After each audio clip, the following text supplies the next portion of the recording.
우리 모두 다는 행복한 삶을 원합니다. 지난 한 주 행복하게 사시다 오셨습니까? 그런 분도 있으시고 아닌 분도 계시고 다 그렇죠.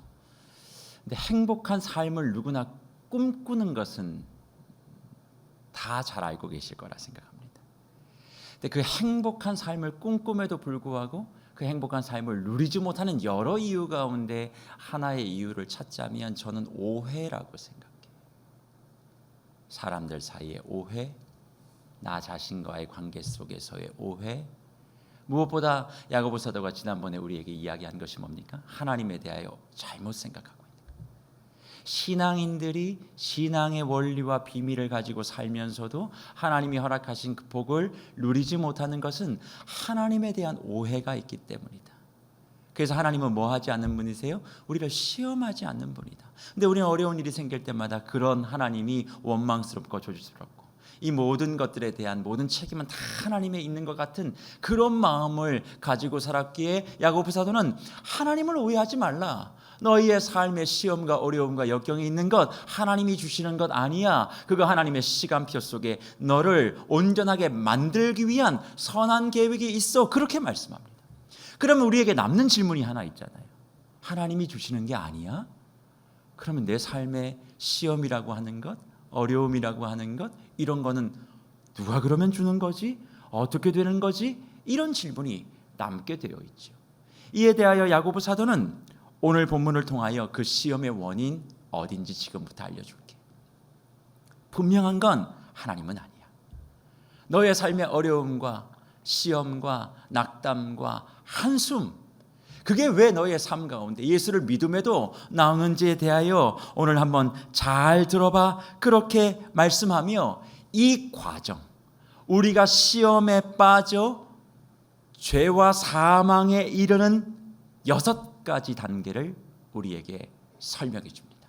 그 6가지 단계 어디에 나와 있을까요? 오늘 우리가 읽은 본문 야고보서 1장 14절과 15절의 말씀에 나와 있습니다. 오직 각 사람이 시험을 받는 것은 자기 욕심에 끌려 미혹됨이니 욕심이 잉태한 즉 죄를 낳고 죄가 장성한 즉 사망을 낳느니라. 그렇게 기록하고 있습니다. 이 내용은 죄에 대하여 또 죄의 결과인 그 사망에 대하여 인용하거나 암송되어질 때 아주 자주 나타나는 그런 구절입니다. 암송하시는 분들도 많이 계실 거예요. 오직 사람이 시험을 받는 것은 뭐에 미혹된 거예요? 자기 욕심에 미혹된 것이니. 욕심이 잉태한 즉 죄를 낳고 죄가 장성한 즉 사망을 낳는다. 끊임없이 반복하며 암송하는 거죠. 그런데 이거의 의미를 좀 더 살펴보려면 원어에서 얘기하고 있는 야고보가 처음 기록했을 때의 그 의미가 무엇인지 그냥 단어 있는 그대로를 풀면 훨씬 더 잘 이해가 됩니다. 이 구절을 이렇게 야고보는 기록했습니다. 도리어 각 사람이 자기 정욕에 이끌리고 걸려들어 시험에 드는 것입니다. 하나님이 시험하시는 분이 아니다 그렇게 이야기하며 14절 초반에 도리어 각 사람이 자기 뭐에? 정욕에, 우리는 욕심이라고 되어 있지만 정욕에 이끌리고 걸려들어 뭐에 드는 거예요? 시험에 드는 거예요. 그리고 15절에 이어서 이렇게 이야기합니다. 그런 후에 걸려들고 이끌리고 그런 후에 그 정욕이 그것을 받아들이면 죄를 낳고 그 죄가 완전히 자라나면 결국 죽음을 낳게 된다. 그렇게 말씀하고 있는 거예요. 그러니 이 14절과 15절에 시험의 출발, 시험의 과정, 시험의 결과 6단계를 우리에게 제시하는 겁니다. 어떻게 우리에게 주어진 시험은 시작됩니까? 첫 번째는 이끌림이에요. 이끌림. 두 번째는 걸려듦이에요. 이끌리고 걸려들고 세 번째는 받아들이는 거예요. 이끌리고 걸려들고 받아들이면 뭐가 나와요? 그제서야 죄가 이제 나와요. 죄가 나오면 그 다음 어떻게 된다고요? 5번째, 죄가 자라요. 그리고 죄가 자라면 여섯 번째, 죽음을 낳는다. 이게 너희가 당하는 시험의 이유와 원인과 과정과 결과다. 하나님이 너희를 시험해서 죽음에 이르게 하지 않아. 하나님은 너를 반드시 온전한 사람 만들기를 원해. 그래서 너희에게 인내를 요구하는 거야. 그 기쁨 가운데 하나님의 비밀을 알고 은혜의 경주에서 이탈하지 말고 허탄한 자랑하지 마. 그렇게 이야기하며 너희가 그럼에도 불구하고 시험 가운데 힘들어하는 것은 너희가 이끌렸어. 그리고 걸려들었어. 받아들였어. 그래서 죄가 나왔어. 그 죄가 자랐네. 그래서 죄가 결국 너희를 사망으로 죽음으로 낳는 것이야. 그렇게 말합니다. 그러면 이 여섯 가지 단계를 잘 이해하려면 우리는 아까 우리가 읽었던 그 말씀 가운데 정욕이라고 하는 단어, 우리의 성경으로는 욕심이라고 되어 있지만 원래 야고보가 기록했을 때의 그 정욕, 곧 에피수미아, 이걸 어떻게 해석하느냐에 따라서 이 구절이 바른 방향으로 해석이 가능해요. 사실 정욕하면 우리 성도님들 마음 가운데 어떤 생각이 들어요? 부정적인 생각. 그게 좋은 거라는 생각 별로 안 들잖아요. 정욕이다 그러면 뭔가 좀 나쁘고 악하고 그런 것으로 먼저 받아들이실 거예요. 그러나 그런 오해를 가지고 이 본문을 보시면 안 돼요. 정욕, 곧 에피수미아라고 하는 말은 그 자체로 선도 아니고 악도 아니에요. 그럼 에피스미아, 정욕은 뭐냐? 하나님이 우리를 창조하시고 인간을 창조하시고 사람으로서 생존하기 위한 본능과 욕구가 바로 정욕이에요. 그게 에피스미아예요. 그러니까 그건 선도 아니에요. 악도 아니에요. 그런데 그 에피스미아 정욕이 하나님, 곧 선함, 그 야고보의 이야기로 얘기하면 위로부터 부어지는 지혜를 가지고 사용되어지면 그 에피스미아 정욕은 인간에게 유익하게 되는 거예요.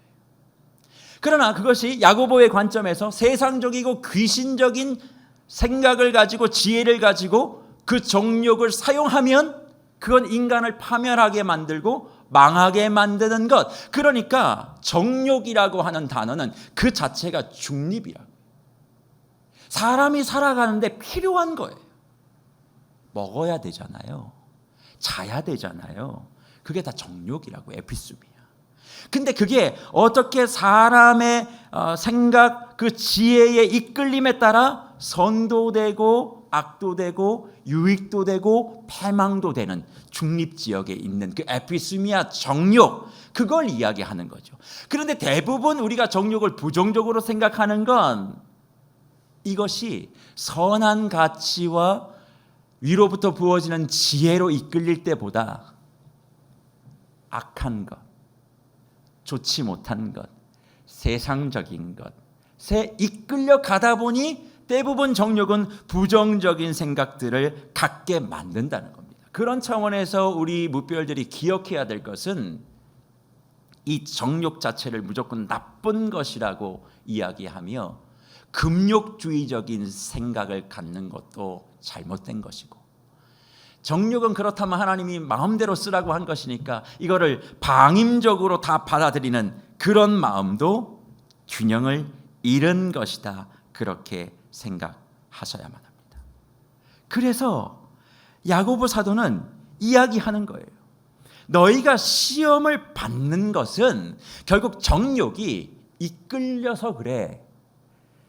정욕이 이끌려가서 그런 거야. 너희가 옳지 못한 방향과 가치, 세상적인 생각과 그리고 귀신적인 그런 생각들을 가지고 그 정욕이 이끌려가다 보니까 결국 어떻게 됩니까? 걸려들게 되는 것이다. 이끌리고 걸려들게 되는 것이야. 그러니까 너희가 시험에 들고 힘들어지는 건 너희의 삶과 가치와 생각을 이끌어가고 있는 더 높은 그 무엇인가가 잘못됐기 때문에 그래. 하나님의 영이 너를 이끌어가는 것이 아니라 악한 영이 너를 이끌고 가면 너는 그것에 이끌려 가다가 넘어지게 되어 있어. 그런데 이끌리고 넘어지면 사람은 받아들이게 된다는 거예요. 그게 시험의 6단계 가운데 초기 단계 이끌림, 걸려듦, 받아들임. 근데 받아들임의 단계에 들어가게 되어지면 이끌림과 걸려들음은 수동적이었어요. 내가 원하지 않아도 안 되지, 그렇지, 이렇게 가다가 그걸 이제 수용하게 되어지면 어떤 일이 벌어지느냐, 내가 적극적으로 그 모든 것을 품고 달리기 시작하는 거예요. 그러면 그때 무슨 일이 벌어지느냐, 뭐가 태어난다고요? 이끌림, 걸려듦, 받아들임, 다음에 뭐요? 죄가 그때 나오는 거예요. 처음부터 죄가 나오는 게 아니에요. 무언가에 끌리고 이끌리고 걸려들고 그 다음에 내가 그걸 수용하는 단계에 들어가면 그때 죄가 출생되어지는 거예요. 근데 그 죄가 태어나면 어떤 일이 벌어져요? 죄가 막 자라요. 내 안에서 막 자라요. 완전한 상태, 장성한 분량이라고 되어 있는데 그게 죄가 완전하게 자라면 어떻게 됩니까? 죽음에 이르게 됩니다. 그걸 야고보 사도가 마치 엑스레이 촬영하듯 우리의 영혼을 쫙 비추며 너희의 시험의 원인과 출발, 과정, 결과, 이거야, 그렇게 말해주고 있는 것입니다. 그래서 한번 생각해 보세요. 죄가 장성하게 자랐다라고 하는 그 내용은 결국 무엇과 지금 대조가 되고 있냐면 야고보서 1장 4절에서 너희가 인내를 온전하게 이루면 하나님의 온전한 사람, 하나님의 지혜의 장성한 분량까지 이룰 수 있는 사람이라고 하는 그 말과 대조시키며, 하나님의 믿음과 하나님에 대한 오해를 갖지 않은 사람은 시험은 받지만 인내를 통해 온전함에 이르고 생명의 면류관을 얻는다. 그러나 하나님에 대해 오해하고 악한 것에 이끌리고 걸려들어 그것을 받아들여 죄를 잉태하게 되어지면 결국 그 죄로 말미암아 생명의 면류관이 아니라 죽음의, 사망의 결과를 얻게 된다, 그렇게 말씀하고 있는 거죠. 그래서 사랑하는 무별 여러분, 죄를 짓지 말아야지라고 생각하는 것보다 더 우선되는 게 뭔 줄 아세요? 나를 이끌고 있는 가치가 무엇인지를 먼저 확인하는 겁니다. 그냥 하지 않으려고 하면 그건 율법이에요. 나를 이끌어가고 있는 가치, 나의 생각, 나의 마음, 그것이 누군가에 의하여 이끌려가느냐에 따라 내 안에 존재하는 에피스미아가 선으로도 악으로도 갈 수 있다라는 거죠. 그런데 이렇게 이야기를 하면 혼돈하시는 분들이 계세요. 어떤 혼돈이냐면 이런 혼돈이죠. 목사님 말씀을 가만히 듣고 있자 보면 이런 궁금함이 생깁니다. 어떤 궁금함이세요? 지금 말씀을 듣다 보면 저는 그래요. 저는 예수 그리스도를 믿었어요. 예수를 구주로 시인했어요. 함께 예배 자리에 남았어요. 하나님의 이름을 부르는 게 너무나 행복해요. 예수 그리스도를 구주로 시인함과 동시에 저는 죄와 사망의 법에서 해방되었음을 나는 고백합니다. 그런데 지금 그 얘기를 들으면 나는 그 6단계에 이 단계에 머무는 것 같아요. 그러면 이 단계에 머물렀다라고 하는 것은 내 욕심과 정욕의 유혹에 내가 이끌리고 그리고 거기에 걸러 넘어졌을 수도 있고 받아들일 수도 있고 죄를 낳을 수도 있고 죄가 내 안에 자라날 수도 있다는 것 아닙니까? 하나님의 온전하심이 내 안에 장성하는 것과 달리 죄의 온전함이 내 안에 일어났다면 나는 이미 생명을 소유받은 사람인데 나는 죽는다는 이야기입니까? 결국 나는 구원에 이룰 수 없다는 이야기입니까? 어떻게 되는 것입니까?를 고민하시는 분들이 있다라는 사실이죠. 하지만 그러지 마세요. 이 내용이 저와 여러분의 예수 그리스도의 구원을 흔들고자 하는 이야기가 아닙니다. 지금 야고보가 이야기하고 있는 이 시험의 6단계, 죄로 인하여 죽음에 이르는 이 단계 속에서 하나님 말씀하시는 건 너 죽는다가 아니라 이 단계 속에, 이 단계에서 다음 단계로 넘어가는 그 과정 속에 하나님이 만들어 놓은 보이지 않는 은혜의 문 하나가 있다는 것, 그거를 보라는 거예요. 이 단계를 통하여 내가 지금 이 단계에 있네, 나 죽는구나, 이게 아니라 그 단계를 넘어가며 과정을 지나가며 그 속에 있는 하나님의 보이지 아니하는 은혜의 문, 그거를 발견하라는 것입니다. 하나님이 그 단계마다 숨겨놓은 하나님의 은혜의 문이 있다는 거예요. 그게 뭔 줄 아십니까? 다른 게 아니에요. 이런 거죠. 우리가 보세요. 내 정욕과 내 욕심이 유혹을 받든 어찌됐든 어떤 옳지 못한 그런 가치에 의하여 내가 이끌리고 걸려들고 받아들였어요. 그래서 죄가 낳고 죄가 자라고 사망에 이르는 이 과정을 내가 지금 어쩔 수 없이 밟고 있다고 한다 하더라도 하나님이 그 단계를 들어갈 때마다 바로 우리에게 사망의 그런 음침함을 허락하시느냐? 그게 아니라는 거죠. 이끌려 들었다고 저와 여러분의 삶을 죽이지 않으십니다. 그럼 어떻게 하신다는 거예요? 하나님이 그 순간순간마다 나의 약함과 부족함 뒤에서 참아주시고 기회를 주시는 거예요. 참아주시고 기회를 주신다. 내가 왜 그러는지, 내가 무엇이 부족하고 무엇이 결핍되어 있고 무슨 상처가 있어서 그러신지 다 아시는 주님이 사랑하는 아들, 사랑하는 딸, 넘어가지 말자. 내 기회를 준다. 그러면서 말할 수 없는 탄식으로 기도하며 그 사랑의 음성을 들려줌으로 말미암아 비록 지금은 그 6단계 속에 들어있을 수 있지만 생명을 잉태하는, 죽음에 이르는 단계가 아니라 생명을 잉태하는 그런 단계로 저와 여러분을 초청해 주고 계신다는 사실이에요. 그러니까 이런 이야기, 죄의 문제, 죽음의 문제를 이야기하면 난 죽는 거 아니야? 내 구원이 흔들리는 거 아니야? 이렇게 위축할 것이 아니라 내가 지금 다시 돌이켜야 할 것이 무엇일까? 또 이런 것과 상관없이 나는 뭐 구원 받았는데 무슨 상관이 있어? 그렇게 자만할 것이 아니라 다시 한번 나를 돌아보며 하나님의 은혜를 사모하는 저와 여러분이 되어야 될 줄 믿습니다. 그래서 야고보가 이 죄의 6가지 단계, 시험의 6가지 단계를 이야기하며 강력하게 우리에게 선포하는 메시지가 하나 있어요. 그게 뭔지 아세요? 본문 16절 말씀인데 같이 한번 읽어봅시다. 내 사랑하는 형제들아, 속지 말라. 내 사랑하는 형제들아, 뭐 하지 말라고요? 속지 말라, 그렇게 얘기합니다. 도대체 무엇에 속았길래 흩어진 12지파를 향하여 야고보 사도는 속지 말라, 그렇게 이야기를 하고 있는 것일까요? 시험의 6가지 단계, 이끌리고 끌리고 그리고 걸려들고 거기에 받아들이고 죄를 낳고 장성하고 죽게 되어지는 이 단계에 사람이 빠지게 되어지는 이유는 다른 것이 아니에요. 이 과정 속에 무언가 나에게 내가 지금까지 누리지 못하고 내가 얻지 못하는 그런 놀라운 비밀과 일들이 있을 거라고 착각하는 일들이 많이 있기 때문에 그렇죠. 그걸 가지면, 그걸 소유하면, 그걸 누리면. 그러니 속지 말라, 그렇게 이야기하는 겁니다. 그런데 솔직하게 한번 이야기해 보세요.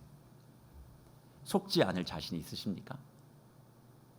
이렇게 말씀을 들을 땐 아무도 안 속을 것 같아요. 하지만 실상은 속잖아요. 아니라 하지만 거기에 끌려가잖아요. 거기에 걸려들잖아요. 그걸 받아들이잖아요. 그리고 그 자책 때문에 가슴을 치잖아요. 그렇죠?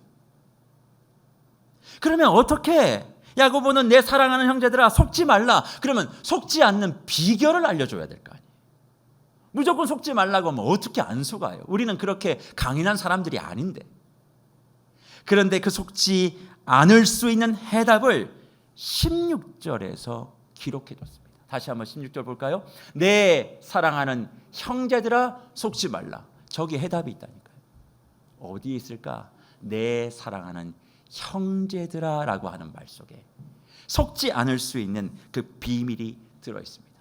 내 사랑하는 형제, 아가페토이. 더 엄밀하게 얘기하면 내 사랑하는 형제, 내가 당신을 사랑합니다, 그런 의미가 아니에요. 여기서 말하는 내 사랑하는 형제는 하나님의 사랑을 받는 형제예요. 하나님의 사랑을 받는 자매예요. 내가 야고보 사도가 야고보 서신을 받고 있는 성도들을 향하여 내가 당신을 사랑하니까 속지 말라가 아니라 하나님의 사랑을 받는 형제 자매 무별들이요, 속지 마십시오. 그런 이야기를 하는 거죠.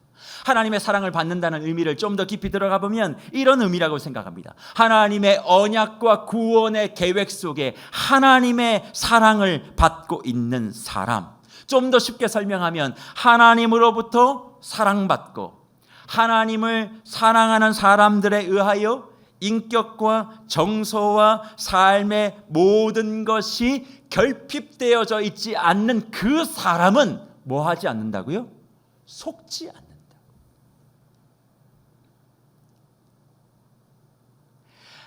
그래서 한 가지 기억하셔야 될 것 이겁니다.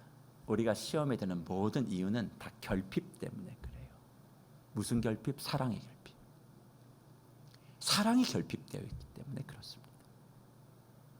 어릴 때부터 부모의 왜곡된 사랑을 받는 자녀는 사랑에 굶주려 있어요.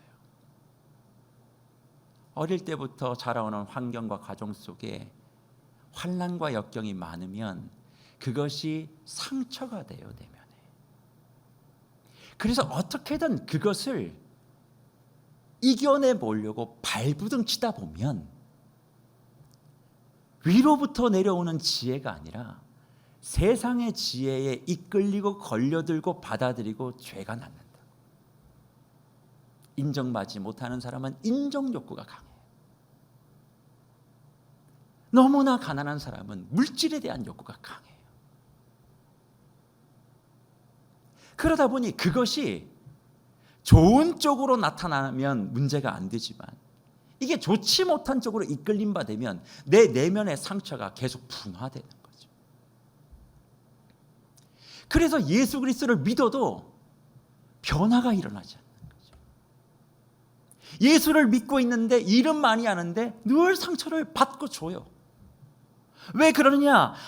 사랑의 결핍 때문에 그래요. 그래서 야고보는 하나님의 사랑을 받는 형제 자매들이요, 속지 마십시오.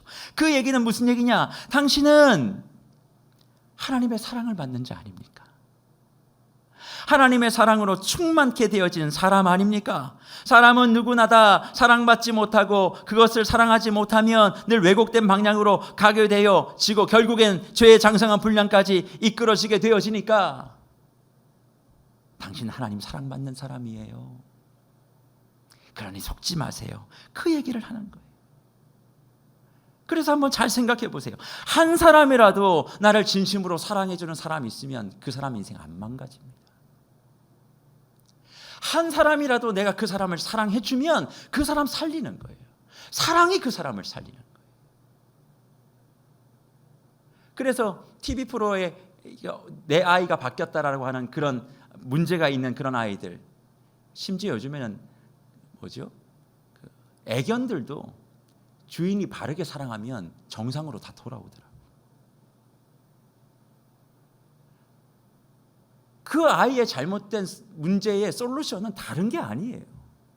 사랑이었어요. 사랑이 부족하니까 왜곡된 길로 가는 거죠. 그래서 지금 야고보는 주 안에 사랑하는 여러분들, 당신은 하나님의 언약 아래, 하나님의 구원의 계획 안에, 하나님의 사랑 안에 있는 사람입니다. 그걸 인정하세요. 그걸 인지하세요. 그걸 가슴속에 품으세요. 그러면 속지 않을 수 있습니다. 당신들이 지금까지 속아왔던 건 바로 그것 때문에 그렇습니다. 하나님의 사랑이 있음에도 불구하고 그 사랑을 인지하지 못했습니다. 하나님의 사랑이 있음에도 그 사랑을 품지 못했습니다. 그 사랑이 없다고 늘 자신의 몸과 마음에 더 상처를 내고 살았습니다. 그래서 이끌리고 걸려들고 받아들이고 죄를 낳고 죄를 자라게 하고 결국 당신의 인생 그렇게 된 겁니다. 그렇게 말씀하고 있는 것이죠. 그래서 무별 여러분, 이 세상에 하나님의 교회가 왜 선조를 하십니까? 상처 많고 질곡 많은 이 세상에 하나님의 사랑을 흘려보내라고 하나님이 세우신 거예요. 그래서 교회의 머리는 무엇입니까? 예수 그리스도. 예수 그리스도의 십자가는 우리에게 뭘 얘기합니까? 내가 끝까지 너를 살리고 구원할 것이다.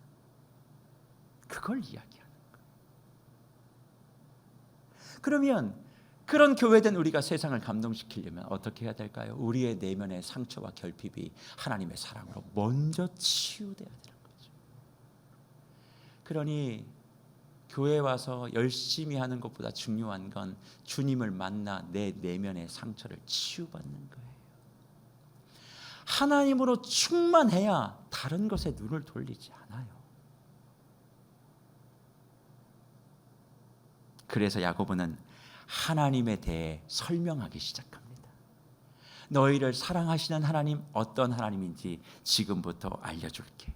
잘 듣고 그 하나님을 가슴속에 새겨. 그러면 너희가 속지 않고 결핍을 해결하게 되어지고 이 죄의 6단계 지나가지 않을 수 있도록 그렇게 말씀합니다. 그러면 하나님이 어떤 분이신가? 야고보는 본문 17절과 18절에 이렇게 얘기합니다. 온갖 좋은 은사와 온전한 선물이 다 위로부터 빛들의 아버지께로부터 내려오나니 그는 변함도 없으시고 회전하는 그림자도 없으시니라. 그가 그 피조물 중에 우리로 한 첫 열매가 되게 하시려고 자기의 뜻을 따라 진리의 말씀으로 우리를 낳으셨다. 그렇게 말씀합니다.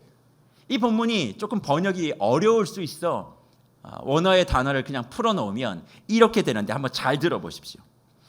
온갖 좋은 은사와 온전한 선물이라고 되어 있는 이 구절을 단어대로 그대로 옮기면 모든 풍성한 주심과 모든 온전한 선물은 위로부터 내려오는 바 빛들의 아버지께로 오는 것입니다. 그렇게 되어 있어요. 그러니까 하나님을 빛들의 아버지인데 그 빛들의 아버지가 어떤 분이냐? 풍성함을 주시고 온전한 선물을 주시는 하나님이다. 그렇게 말씀합니다. 그러니까 야고보 사도가 우리에게 이야기하고 싶은 하나님은 뺏어가는 하나님, 요구하는 하나님, 무언가 내놓으라고 강탈하는 하나님이 아니라 주시는 하나님이라는 거예요.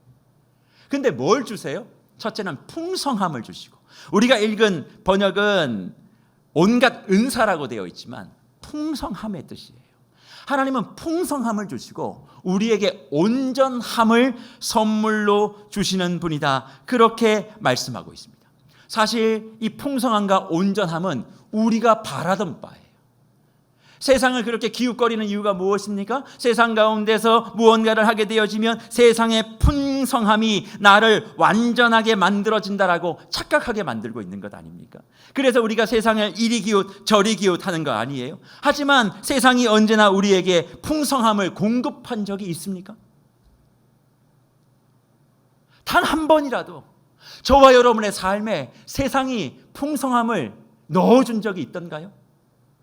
그리고 그 풍성한 것들을 소유하면 내가 완전하게 된 것을 체험하신 적 있으십니까? 그걸 다 소유한다 할지라도 늘 허무할 때가 너무나 많은 거죠.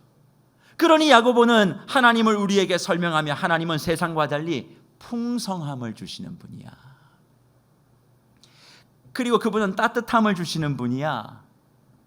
때를 따라 돕는 은혜로 나를 채워주시는 분이지. 한 번 주고 마는 분이 아니라 어제도 오늘도 내일도 당신의 그 사랑 안에 있는 그의 백성을 한결같이 채워주시는 분. 정서적으로, 영적으로, 인격적으로 나의 모든 것들을 부유하게 채워주셔서 이미 영과 정서와 내 삶이 하나님의 사랑의 풍성함으로 배가 부르기에 다른 것을 탐하지 않는 거예요. 그러니 어떻게 세상의 그런 미혹에 흔들릴 수 있는가 그렇게 얘기하며 하나님은 풍성히 주시는 분이다. 그렇게 말씀하고 있는 것입니다. 그리고 하나님은 어떤 분이라고요? 뭘 주시는 하나님이라고요? 온전함의 선물을 주시는 분이다. 그러면 그 온전함의 선물은 무엇일까요? 내 자신이 완벽하게 된다는 그런 뜻일까요? 야고보서의 온전함은 늘 강조합니다만 인내와 연결이 되어 있는 거예요. 내가 정해져 있는 그 시간과 여건 속에 하나님의 은혜와 하나님의 사랑만을 기억하고 그 인내를 가지고 기쁨으로 그 시간들을 지나가면 내 삶이 온전한 사람 되어지는 것. 그러니까 이건 뚝딱 되는 건 아니죠. 뭐가 필요해요? 시간이 필요한 거예요. 시간이 필요한 거예요. 오랜 시간을 통해 하나님이 나를 만드시고 내 인격을 재단하여 가신다라고 하는 그 의미를 담고 있는 거죠. 그러니까 하나님은 나에게 온전한 선물을 주셨어. 그걸 인지하게 되어지면 지금 내가 가지지 못한 것에 짜증내지 않는 거죠. 내가 누리지 못하는 것에 내가 마음 상해하지 않는 거죠.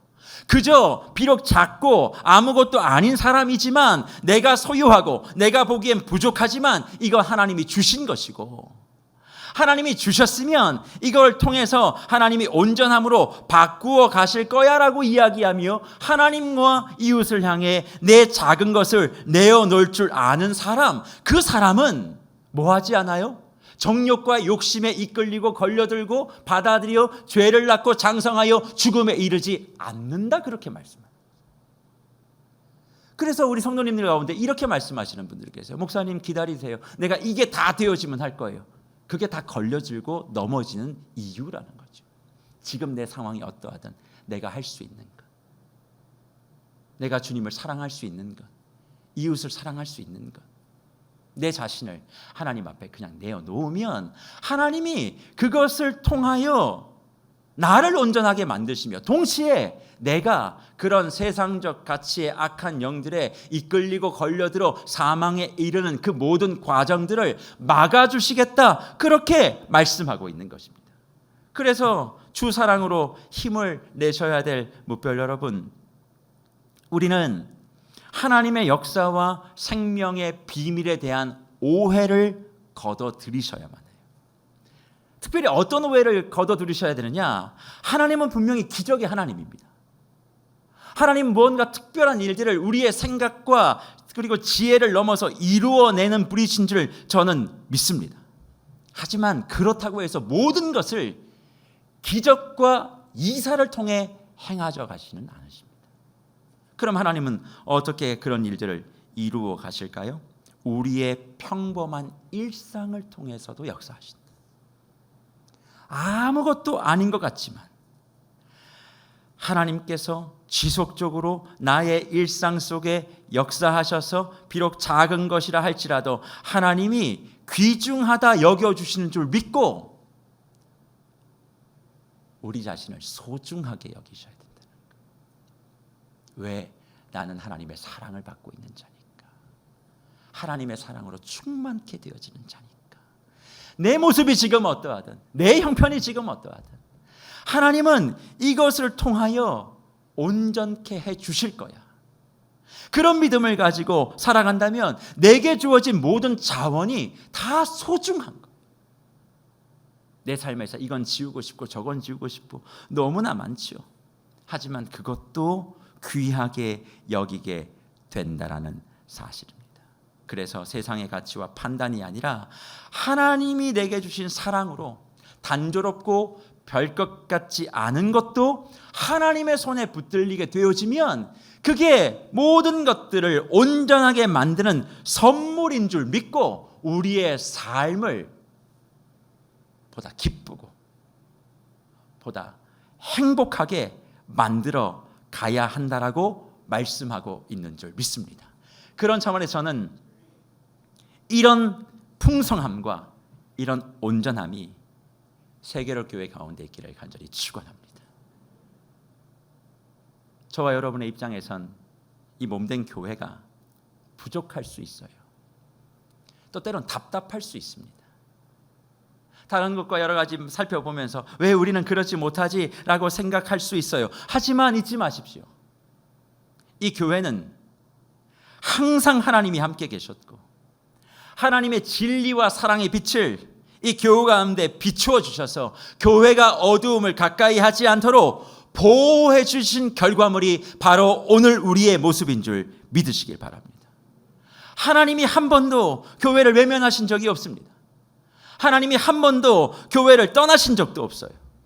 하나님은 언제까지나 이 세계로 교회의 머리가 되시고 우리 교회를 통하여 그의 풍성한 은혜와 햇살과 사랑의 빛이 이 세상과 지역 가운데 흘러가기를 원하고 계십니다. 그리고 그 일을 감당하라고 저와 여러분들을 이 자리에 앉게 해 주셨어요. 그러면 어떻게 하나님의 그 사랑의 빛, 이 풍성함의 비밀, 온전함의 선물을 우리의 삶 가운데 흩어내요 죄의 열매가 아닌 생명과 의의 열매를 맺을 수 있을까? 이것에 대하여 마지막으로 야고보는 중요한 진리의 원리 하나를 우리에게 가르쳐주고 있는데, 그것이 본문 18절에 나오는 바로 이 말씀입니다. 그가 그 피조물 중에 우리로 한 첫 열매가 되게 하시려고 자기의 뜻을 따라 진리의 말씀으로 우리를 낳으셨다, 그렇게 말씀하고 있어요. 이미 정욕으로 사망을 낳는다 15절에 이야기를 합니다. 그런데 18절에는 진리의 말씀으로 우리를 낳았다, 그렇게 이야기를 해요. 결국 낳는 것은 똑같아요. 그런데 그 안에 무엇인가가 차이가 있기에 결과가 다르다는 거죠. 정욕이 품어지면 죽음이 나요. 근데 하나님은 뭐라고 했냐면 진리의 말씀을 품으니까 우리가 태어났다, 그렇게 말씀하고 있는 겁니다. 결국 무엇을 품는가에 따라서 결과는 달라진다, 그렇게 말씀하죠. 그러면 저기서 얘기하고 있는 하나님이 자기의 뜻을 따라 진리의 말씀으로 우리를 낳았다, 그렇게 얘기하는데, 여기서 말하는 자기의 뜻은 원래 단어대로 하면 하나님이 품으셨다는 뜻이거든요. 하나님 품으셨대요. 그러면 하나님이 품으신 것이 무엇인 줄 알아야 우리가 생명의 그런 기쁨과 열매를 잉태할 수 있는 것 아니겠습니까? 그러면 하나님이 품은 하나님의 뜻은 도대체 뭔가 해석하면 진리의 말씀이에요. 우리가 번역했던 말씀 그대로죠. 진리의 말씀. 그런데 이 진리의 말씀이라고 번역되어 있는 로고스 알리테이아스라고 하는 말을 성경에서 다 찾아보면 한 가지 공통점이 있어요.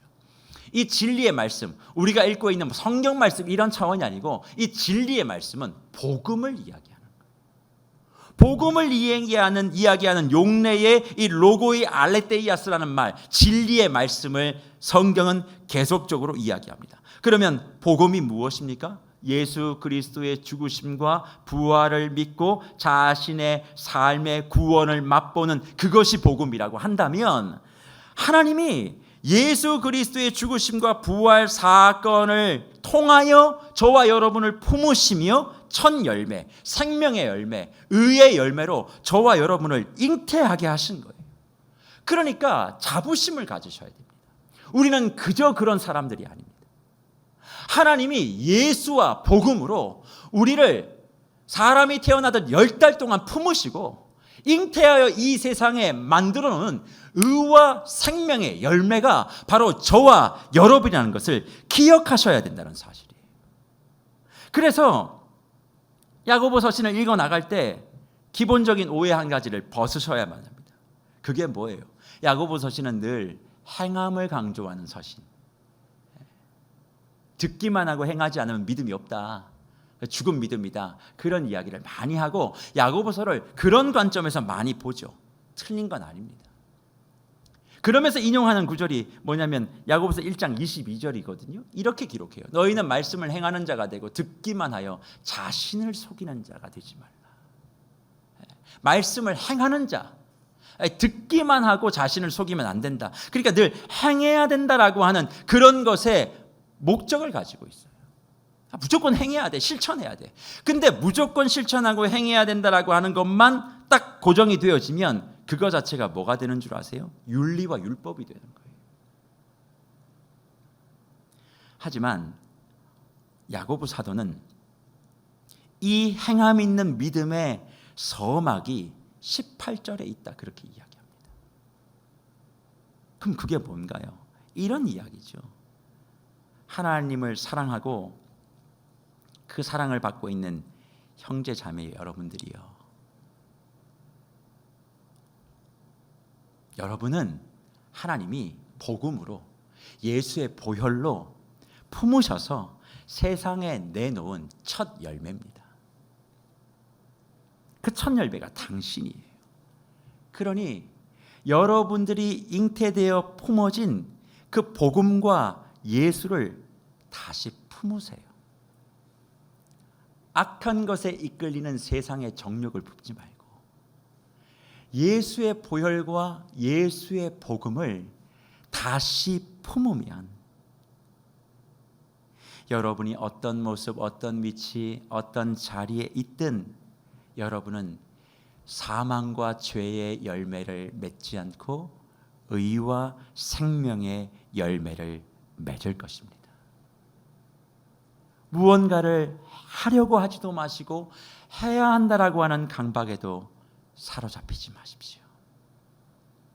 그저 주의 뜻 곧 진리의 말씀, 예수 그리스도를 품고 복음을 품으면 여러분은 죄의 6단계에 있다 할지라도 거기서 돌이킬 것이고, 사망에 이르는 것이 아니라 생명과 의의 열매를 맺을 것이고, 여러분의 안에 있는 결핍과 상처와 여러 가지 말로 할 수 없는 그 수많은 눈물 자국들이 완전하게 되어져 이미 하나님의 사랑으로 충만하고 충분하기에 다른 것을 바라보지 않고 살아갈 수 있습니다. 그렇게 말씀하고 있는 거죠.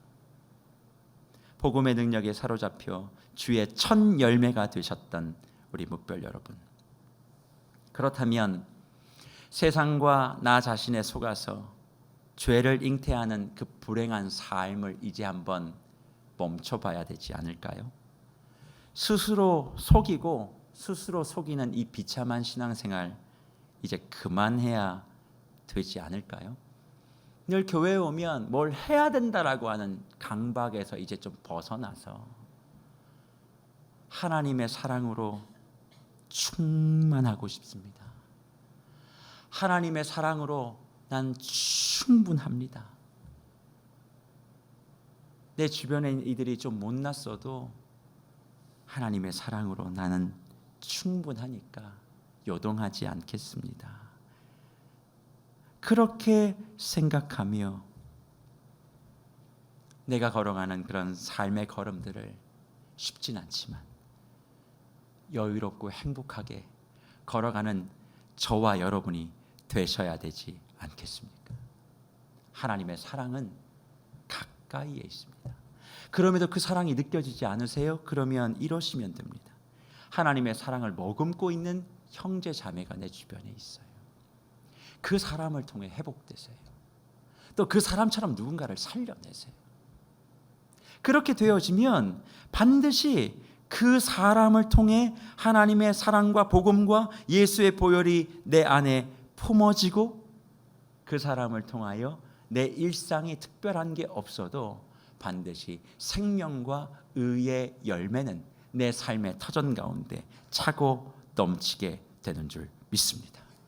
그래서 세계로 교회는 이런 교회 됐으면 좋겠어요.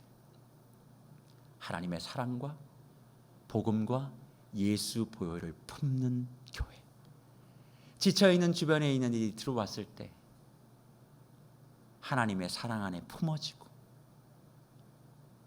복음 안에 품어져서 그들의 모든 상처와 눈물이 씻겨지는 교회.